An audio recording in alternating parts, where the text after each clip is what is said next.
Domination में पाकिस्तान को लताड़ा गया है। लताड़ पड़ गई, फिर से भारत ने पाक को खरी खरी सुना दी है।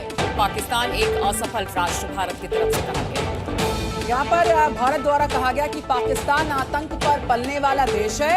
लताड़ा गया पाकिस्तान को भारत की तरफ से और पाकिस्तान एक असफल राष्ट्र है, ये भी कहा गया भारत की तरफ से। तो यूएन में पाकिस्तान को फिर पड़ी लताड़। India is exercising its right of reply in response to the baseless and malicious references made by Pakistan. It is regrettable, yet unsurprising, to see Pakistan's so-called leaders and delegates continuing to dutifully spread falsehoods handed down by its military terrorist complex. Pakistan और भारत जो है आपस में एक दफा UN में फिर जो है वो आपस में जिसे कहते हैं ना वॉर ऑफ वर्ड्स है। भारत ने पाकिस्तान को कहा है कि जी आप ग्लोबल एपिसेंटर ऑफ टेररिज्म है। ये से इंडिया का जो किरदार है पाकिस्तान में, जिस तरह से वो टारगेट करता रहा है लोगों को, उस हवाले से बात की, बेनकाब किया, पहले भी हो चुका है। देखिए, आप इंडिया के ऊपर 100% ट्रस्ट तो नहीं कर सकते। ये तो बयान उन्होंने इस तरह अपनी पॉइंट स्कोरिंग के लिए हो सकता है दे दिया हो। भाई इंडिया को तो आपको थोड़ी सी टफ लाइन लेनी चाहिए, क्योंकि इंडिया देखें, इंडिया का ग्लोबल नैरेटिव जो है उसमें दुनिया उनके साथ खड़ी हुई है और दुनिया उनके नैरेटिव को बाय करती है। टेस्ट में आप ग्लोबल इश्यूज और फिर कश्मीर हो, बाकी चीजें हो, तो हम कहाँ हमारी बात सुनी जाएगी। इंडिया के क्योंकि आजकल अमेरिका का बहुत सबसे स्ट्रॉन्गेस्ट एलाई है इस खित्ते में, तो मैम दोनों तरफ से गलतियां हैं ना। ये भी नहीं है कि वो भी बिल्कुल ठीक है, तो ये भी नहीं है कि हम बिल्कुल ठीक है। हाँ। गलतियां दोनों तरफ से हैं। हाँ। लेकिन हमारे बड़ों को चाहिए कि कुछ सुधारे। हाँ। और कुछ ट्रेड शुरू करे। हाँ। लोगों को रोजगार के मौके मिलने चाहिए, क्योंकि बेरोजगारी है, हर बंदा बाहर की तरफ भाग रहा है। यहाँ कुछ नहीं है, यहाँ कुछ नहीं है, यहाँ। जय हिंद दोस्तों 57 मुस्लिम देशों को यानी कि OIC और पाकिस्तान को एक ही साथ भारत के रिप्रेजेंटेटिव जो यूएन में, उन्होंने सुनब कर दिया यूएन में। जी हाँ दोस्तों, पाकिस्तान आतंक पर पलने वाला देश है। पाकिस्तान की स्टैब्लिशमेंट, गवर्नमेंट, आर्मी लगातार जम्मू कश्मीर और भारत को डिस्टेबलाइज करने के लिए वेपन की तरह यूज करते रहे टेररिज्म को।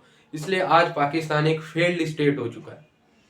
और जो मुस्लिम देश, जो OIC पाकिस्तान के इस घिनौने कृत्य का सपोर्ट करता है या उस पर कुछ बोलता नहीं, या जम्मू कश्मीर को लेकर उल्टे सीधे कमेंट करता है, वो OIC भी उतना ही गुनहगार है जितना पाकिस्तान। भारत ने यूएन में सबके सामने ये बात कही और औकात है कि कोई एक मुस्लिम देश खड़ा होकर भारत की इस बात का विरोध कर दे। अगर कर दिया तो फिर आपको पता है भारत क्या हाल करे। ठीक है, जाहिर सी बात है, पूरी दुनिया जानती है, इस पे कई किताबें लिखी गई कि कैसे पाकिस्तान जिहाद को, इस्लामिस्ट को, रेडिकल्स को एज ए स्ट्रेटेजी यूज करता रहा, एज ए वेपन यूज करता रहा। सिर्फ भारत के खिलाफ ही नहीं, आप देखिए कि पाकिस्तान से जुड़े हुए जितने भी क्षेत्र है, चाइना को छोड़ के, सबको पाकिस्तान ने जलाया ही रखा है, आतंकवाद से डिस्टेबलाइज करके रखा हुआ है। ठीक है, चाहे अफगानिस्तान को देख लें, चाहे ईरान को देख लें, चाहे भारत बॉर्डर पे देख लें, सब पाकिस्तान के टेररिज्म से प्रभावित है। Even though Europe, America, Australia तक पूरा प्रभावित है पाकिस्तान के टेररिज्म से। वो जिसने कहते हैं ना पाकिस्तान में नया बात कर दी है, उन्होंने कहा जी ग्लोबल सेंटर ऑफ एपी टेररिज्म, क्योंकि ये देखें, ये भारत का पॉलिटिकल स्टैंस है, डिप्लोमेटिक स्टैंस है, एक ग्लोबल स्टैंस है। और पाकिस्तान ने ऑफिशियल जवाब नहीं दिया।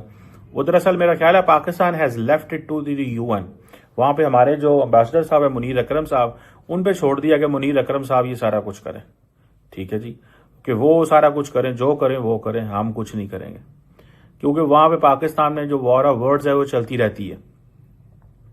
और जिसे वो कहते हैं ना, हमें जिस चीज पे काम करना चाहिए, भाई इंडिया को तो आपको थोड़ी सी टफ लाइन लेनी चाहिए, क्योंकि इंडिया देखें, इंडिया का ग्लोबल नैरेटिव जो है उसमें दुनिया उनके साथ खड़ी हुई है और दुनिया उनके नैरेटिव को बाय करती है और वो अपनी उस पोजीशन में। आप देखें ना, दुनिया के किस बड़े प्लेटफॉर्म में आप उनके साथ हैं। देयर इज नो प्लेटफॉर्म, कोई ऐसा बड़ा प्लेटफॉर्म नहीं है। ठीक है जी, कोई ऐसा बड़ा प्लेटफॉर्म नहीं है सर जी, कोई ऐसी बड़ी चीज नहीं है। This is what I understand. मुझे ये चीज बड़ी अच्छे से नजर आती है और मैं देख रहा हूं इसको, मैं इस चीज को बहुत अच्छे से देख रहा हूं। ये चीज मुझे बड़े अच्छे से नजर आ रही है। I think this is what Pakistan shell do. What Pakistan shell do, Pakistan को क्या करना चाहिए? यही चीज़ पाकिस्तान को करनी चाहिए, इसी चीज़ में पाकिस्तान को रोल अदा करना चाहिए। Unfortunately, we don't play role. We have not understood the dimension of this Pakistan कि ये कि जी एक तरफ हम 70,000 80,000 जाने दे के बैठे हैं, अरबों डॉलर का नुकसान कर बैठे हैं, तबाही उतार के रख दी अपने मुल्क की, तबाही उतार के रख दी अपने मुल्क की पाकिस्तान ने। मुझे ये बताएं, ईंट से ईंट बच गई इस मुल्क की, क्यों? दहशतगर्दी की जंग।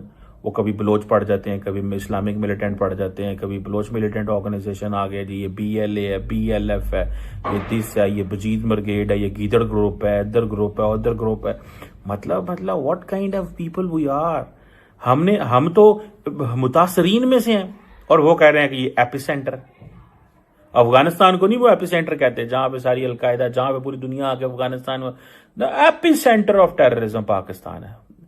मैं 100% कहता हूं कि इंडियन डिप्लोमेट्स को ये लफ्ज कभी भी ना मिलता अगर वेस्टर्न वर्ल्ड ये ना लिखती। वेस्टर्न वर्ल्ड ने इतना लिटरेचर पाकिस्तान के खिलाफ लिखा है, इतना लिटरेचर खिलाफ लिखा है, हम अपना नैरेटिव नहीं बना सकते। सिंपल सी बात है भाई साहब, हम अपना नैरेटिव नहीं बना सकते। समझ गए बात को? हम अपना नैरेटिव नहीं बना सकते, और वो नैरेटिव हमें इसलिए नहीं बनाना आता बिकॉज हमें इस चीज का पता है, हमें इस चीज का पता है। ठीक है जी, वो नैरेटिव हमें नहीं बनाना आता, हमें अपनी कहानी नहीं सुनानी आती। We don't have the advocates. मैं कल एक टीवी पे बैठा हुआ था, मैंने कहा जी कोई एडवोकेट नहीं है, कोई पाकिस्तान का एडवोकेट नहीं है। There is no advocate of Pakistan. Simple सी बात को मानना चाहिए। और वो एडवोकेट इसलिए नहीं है क्योंकि हमारा ध्यान ही नहीं है। हर बंदा कहता है मैं पाकिस्तान का एडवोकेट होऊंगा। है, बड़े ही नाइस इंसान है, बड़ी अच्छी बड़ी सुथरी बात करते हैं। उन्होंने ये भी कहा कि जितना प्यार हमने पाकिस्तान को किया ना, उतना प्यार पाकिस्तान ने हमसे नहीं किया। तो मैम दोनों तरफ से गलतियां हैं ना, ये भी नहीं है कि वो भी बिल्कुल ठीक है, तो ये भी नहीं है कि हम बिल्कुल ठीक है। हाँ। गलतियां दोनों तरफ से हैं। हाँ। लेकिन हमारे बड़ों को चाहिए कि कुछ सुधारे। हाँ। और कुछ ट्रेड शुरू करे, हाँ। लोगों को रोजगार के मौके मिलने चाहिए, क्योंकि बेरोजगारी है, हर बंदा बाहर की तरफ भाग रहा है, यहाँ हाँ। कुछ नहीं है, यहाँ कुछ नहीं है, यहाँ हाँ। कुछ नहीं है। ठीक है। तो इसमें इंडिया का भी फायदा है और हमारा भी फायदा ठीक है। है, आप दुबई में हैं, हमने सुना है कि दुबई में इंडिया को बहुत ज़्यादा फेवर की जाती है और इंडियन बड़ी अच्छी अच्छी पोजीशन पे है। लेकिन अगर पाकिस्तानियों की बात कीजिए, वीज़ा तो मिल नहीं रहे और जो लोग पहले से काम कर रहे हैं उन्हें भी निकाला जा रहा है। तो अगर आप दुबई से हैं तो ये खबर कितनी सच्ची है? ये बिल्कुल सच है, क्योंकि अगर वहाँ पे कोई वैकेंसी निकलती है ना, हाँ। और वैकेंसी में आपके पाकिस्तान का PhD होल्डर हो और वहाँ का BSc वाला हो इंडिया का, अच्छा। तो वो ले लेंगे। क्या वजह है, क्यों? मतलब बस क्यों? मार्केट उन्होंने कब्जे की और सारा इन्वेस्टमेंट उनका उधर है। हाँ। बड़े बड़े मार्केट्स इंडियंस के हैं। हाँ। बड़े बड़े जो है वो लोग काम भी ठीक करते हैं। हाँ। मतलब ये भी नहीं है, काम ठीक करते हैं, बहुत- पक्का काम करते हैं, मतलब- ऑनेस्ट बहुत है। बहुत ऑनेस्ट है, ये बात हाँ। सही है। हाँ। वहाँ पे ऑनेस्ट है, अपने मुल्क का नहीं पता कि हाँ। कैसे, वहाँ पे वो काम बिल्कुल सही करते हैं। ठीक है। तो ये है कि मतलब ये है कि वो कम तनख्वाह पे भी काम करते हैं। ठीक है। वो बस लोग अपनी जगह बनवाते हैं, फिर बाद में आगे मतलब बढ़ जाते हैं। हाँ। तो ये लिहाज से हैं। तो यहाँ पे हम देखें तो ट्रेड तो के बगैर तो हर मुल्क जो है ना, एक मुल्क की रीढ़ की हड्डी होती है। हाँ, हाँ। तो अगर रीढ़ की हड्डी बंद हो जाए तो हमारे पास फिर रास्ते नहीं बचता कि बाहर मुल्कों में जाके नौकरियाँ करे। कौन जाता है? इधर आ जाए, गाड़ी निकल रही है। ओके, मैं यहाँ पे ये भी सवाल आपसे पूछूंगी कि जैसे आपने कहा कि वो जो है अपना काम बहुत ईमानदारी से इंडियंस करते हैं। ये एक सवाल बहुत से जो दुबई से लोग आते हैं उनका ये कहना है कि पाकिस्तानी इस वजह से भी दुबई में पीछे हैं क्योंकि इंडियंस उनको आगे बढ़ने नहीं देते। क्या ये बात सच है या बस ऐसे ही गलत बातें हैं? नहीं, इंडियंस डेफिनेटली बात है, हर बंदा अपने मुल्क को प्रिपेयर करेगा ना। अगला तो किसी और मुल्क, बांग्लादेशी को या पाकिस्तानी को तो नहीं लगाएगा। एक इंडियन जहाँ पे बैठे हुए मैनेजर, उसने इंडियन को देख के लगाना है। ये बात तो है डेफिनेट। तो इसमें बुरा मनाने वाली क्या बात है? ऊपर वाली पोस्ट पे अगर इंडियन बैठा हो तो नीचे वाले भी इंडियंस होंगे।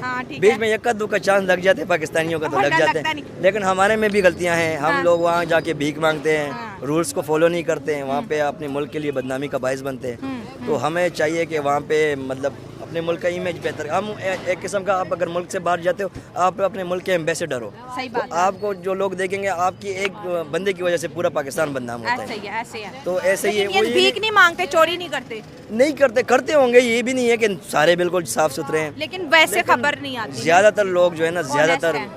ऑनेस्ट भी कह सकते हैं। वो अपने काम को सही करते हैं, बस अपने ड्यूटी को सही टाइम पे निभाते हैं। काम चोर नहीं है, वो नहीं है। हम लोग तो बस हड हराम है। हाँ। बस अगर चूना लग गया तो लगा दिया, नहीं तो सो गए। तो इसलिए उनकी रिस्पेक्ट ज्यादा है। यहाँ ये बात सच है, वहाँ पे उनकी रिस्पेक्ट ज्यादा है इंडियंस। इंडियंस को